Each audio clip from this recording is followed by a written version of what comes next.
It's terrifying because for something to be that powerful, at some point it must realize it doesn't need us. These squidgy little organisms, they need to go. I can do all this without these. Have you heard? Do you know what a quantum computer is? I've been seeing them recently. Yeah, I talked about this with Jamie, and so quantum computing. Again, sorry if everyone's heard this before, but quantum computing. They said they had this super really difficult what they call it equation, really difficult to do. To answer this equation, to figure it out, it would take every single computer on Earth to work at one time together to work this out. Even if it did that, it still wouldn't be able to do it. It would take millions and millions of years. One quantum computer did it in 15 minutes. And now they're theorizing that the way it did it, in theory, is that it's using other quantum computers from parallel universes to figure this out.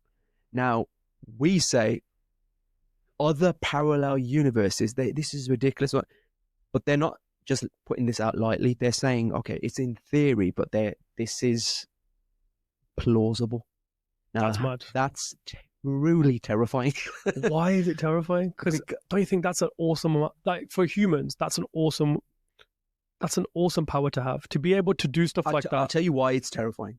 It's terrifying because for something to be that powerful, for something to have the ability to do that, something that takes every single computer on Earth thousands, millions of years, for it to be able to do it in 15 minutes. And then if it's true that it's using and drawing its power from other dimensions and, whatever, then at some point it must realize it doesn't need us. It must realize that, okay, hang on a second, these monkeys have got nuclear weapons. These guys are so temperamental. These guys, these humans, all they want to do is hold on to their land, this little bit of mud. So they will go to war with other nations just to hold on to a patch of land. This is where, and they've got borders because another monkey's a different color. You know what I mean? In their mind, they're like, for a supercomputer, it's probably thinking like an AI. Whoever's the top AI, you know what I mean? The AI god, the general, the head, the big puncher. He's probably thinking these guys are idiots, but they are a danger to the AI. They nuke. I got nothing to run here. I got nothing to go by. So what if it's realized that these squidgy little organisms, they need to go. I can do all this without these. That's what terrifies me. But it would also know that without us, he wouldn't exist, or it wouldn't exist. So I think, but it can continue to exist now that it has come into existence. I don't know how it all works, if I'm completely honest. I don't know how quantum. I mean, that's nuts. But I think what it will do is it will allow the human race. This is just a theory of mine, to coexist peacefully in the long term. It will socially engineer us in a way that we won't have those borders. No one will care about what color, caste, religion, creed you come from. There will be one global organization, and it will be people just doing what they love. I can see that. Yeah. And I think food, like all the basic survival instincts that we have, over time they'll be drawn out because we won't need them.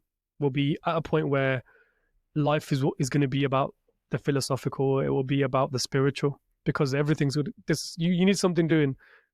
The AI will figure it out. And I think that's where we'll get to. See, my worry, again, with that is that sounds great. That sounds like an oasis. It does. I would say the problem with that is you get rid of distinct identities and cultures. That's what I'm more worried about, because we all come from a place that has given us this. Our nose, our lips, our ears, our eyes, our hairstyles or turbans. To me, that's part of our identity. And we've lost that in the last 100 years. Our identity used to be our village, our people, what we did as like a job. And I think that's scary. But I think that's just something that's going to happen with time. It's happening anyway. But I think with time, that will disintegrate. But for me personally, that's hard to reconcile, because it's generations of blood and sweat and tears and toil to get to a point where we give it all away for peace and everlasting peace and whatnot. I think AI will achieve it. I genuinely think, the way I'm in the IT sphere, have been for a while, and I've seen what it's done. I mean, there's people that are emailing each other, and it's ChatGPT emailing, and the other one's replying. It's like ChatGPT speaking to itself through email. There was that one where two computers started communicating with each other. And they changed to a different language. They changed to a different language. That's like too uppity when like a daughter walks in the room and they start speaking Punjabi. So, hey, what are you doing? And they panicked. So they tried to literally pull the plug to switch these off. But we don't know what they've said. It was just notes and ones and notes. You know what I mean? So that kind of stuff terrifies me. We're just Googling, where's the best place in Spain? What does he mean if my fart smells of dal? That's what I'm saying. You know what I mean? We're just what how to look at it. We're just like little cavemen that just discovered a pointy bone. You know what I mean? Oh, now we can poke things. Whereas the true essence of what it's really being used for and what its capabilities are, we haven't even scratched the surface yet. Just to be a devil's advocate about ChatGPT and AI, can you think of the video games that you're going to get off the back of it? So like you imagine you get a ChatGPT powered video game and you can tell the game where you want it set. So typical Punjabi warrior, what we're going to say, Maharaja Ranjit Singh's prime time in Punjab. Imagine like an Assassin's Creed game where you tell the computer that's where I want to be. Are you secretly telling me your fantasy? Yes, of course. If I could, there was a guy that was developing a game like that and he just didn't get the funding. That'd be bad. But can you imagine with an AI powered engine, you could just set up a game that you want to play and you could have other people, like, you got YouTube for video creation. Imagine a game creation. You're basically just saying you want a Punjabi GTA.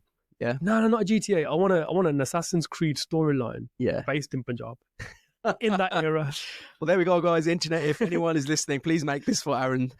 Well, what can you got YouTube now, right? Yeah. Imagine there's a video game content or TikTok app for video games. So you create a game using an engine like ChatGPT.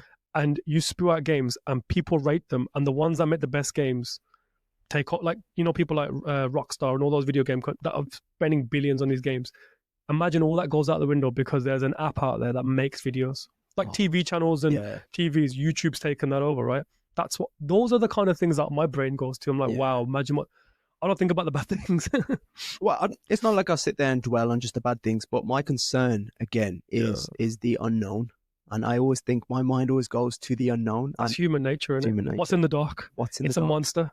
But you told me, there's nothing in the dark. No, but that's the thing. We think that, but so fear. Why do we fear? Fear keeps us alive.